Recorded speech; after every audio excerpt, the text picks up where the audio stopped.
जीवन में हर कोई धन, सफलता और प्रसिद्धि चाहता है, लेकिन सबसे बड़ा सत्य यह है कि इन सब का आधार समय है। समय ही वो पूंजी है जो हर किसी को समान मात्रा में मिलती है, लेकिन उसका उपयोग हर व्यक्ति अलग अलग तरीके से करता है।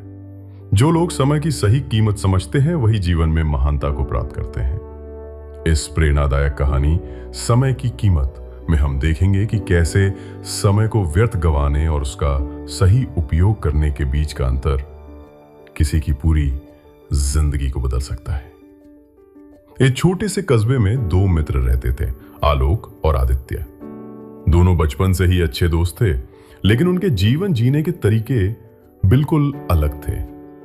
आलोक मेहनती था, समय की कीमत को समझता था और हर काम को समय पर करने की आदत रखता था। आदित्य लापरवाह था।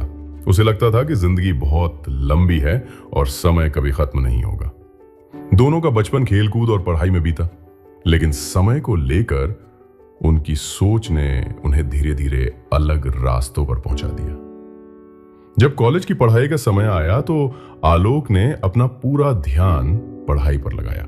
उस समय का तालमेल बैठाकर पढ़ाई, खेलकूद और अन्य गतिविधियों में संतुलन रखता था। वहीं आदित्य ने अक्सर वक्त दोस्तों के साथ घूमने, मोबाइल पर खेलने और फिल्मों में गवा दिया। परीक्षा के नतीजे आए। आलोक अच्छे अंकों के साथ पास हुआ, आदित्य मुश्किल से पास हो पाया। यह पहला संकेत था कि समय की कीमत न समझने का नतीजा क्या हो सकता है, लेकिन आदित्य ने इस पर ध्यान नहीं दिया। कॉलेज खत्म होने के बाद आलोक ने नौकरी की तैयारी शुरू कर दी। वो हर रोज समय पे उठता, पढ़ाई करता और इंटरव्यू की तैयारी करता। दूसरी ओर आदित्य सोचता था, अभी तो जिंदगी बहुत लंबी है, बाद में सब हो जाएगा। आलोक को जल्द ही एक अच्छी कंपनी में नौकरी मिल गई। उसकी मेहनत और समय की पाबंदी देखकर लोग उसका सम्मान करने लगे। आदित्य अब भी भटक रहा था। कभी कोई छोटा मोटा काम करता तो कभी छोड़ देता। उसे लगता था कि आलोक तो किस्मत वाला है, लेकिन सच्चाई ये थी कि आलोक ने समय की कीमत पहचानी थी। आलोक नौकरी में अपनी मेहनत और समय प्रबंधन से लगातार आगे बढ़ रहा था। उसने तय किया कि जीवन में सिर्फ नौकरी करना ही काफी नहीं है, बल्कि खुद का कुछ करना चाहिए। उसने समय निकालकर नए नए कौशल सीखे और अपने खाली समय में छोटे छोटे प्रोजेक्ट पर काम शुरू किया। कुछ साल बाद आलोक ने अपनी खुद की कंपनी शुरू कर दी। धीरे धीरे उसका बिजनेस बढ़ने लगा और वो एक सफल उद्यमी बन गया। दूसरी ओर आदित्य समय को गंवाता रहा। उसके पास न स्थायी नौकरी थी, न ही जीवन में कोई दिशा। अब उसे पछतावा होने लगा, लेकिन समय एक बार निकल जाए तो वापस नहीं आता। आदित्य एक दिन आलोक से मिलने गया। आलोक ने उसकी बात सुनी और कहा, दोस्त, समय सबसे बड़ा धन है। धन खो जाने पर वापस पाया जा सकता है, लेकिन समय खो जाने पर उसे वापस नहीं पाया जा सकता। अगर तुमने पढ़ाई के समय पढ़ाई की होती, काम के समय मेहनत की होती, तो आज तुम्हारी स्थिति अलग होती। जिंदगी हमें हर दिन 24 घंटे देती है। फर्क सिर्फ इतना है कि कोई उसका सही उपयोग करता है और कोई उसे व्यर्थ गवा देता है।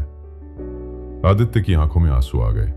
उसने पहली बार समझा कि जीवन की असली पूंजी समय है। उसने तय किया कि अब से वो समय की कीमत को समझकर हर पल का सही उपयोग करेगा। ये कहानी हमें सिखाती है कि समय सबसे बड़ा धन है। धन, शक्ति और प्रसिद्धि सब समय से मिलते हैं। समय की बर्बादी जीवन की बर्बादी है। एक बार गया हुआ समय लौट कर नहीं आता। सही समय पर सही काम करना सफलता की कुंजी है। जीवन का हर पल अनमोल है। अगर हम उसका सही उपयोग करें तो असंभव भी संभव हो सकता है। आलोक और आदित्य की कहानी ये स्पष्ट कर देती है कि समय की कीमत को समझने वाला व्यक्ति कभी हार नहीं मानता और वही सच्चे अर्थों में विजेता कहलाता है। अगर आप हमारे चैनल पर नए हो तो चैनल को सब्सक्राइब जरूर करें और वीडियो को लाइक व शेयर भी करें। धन्यवाद।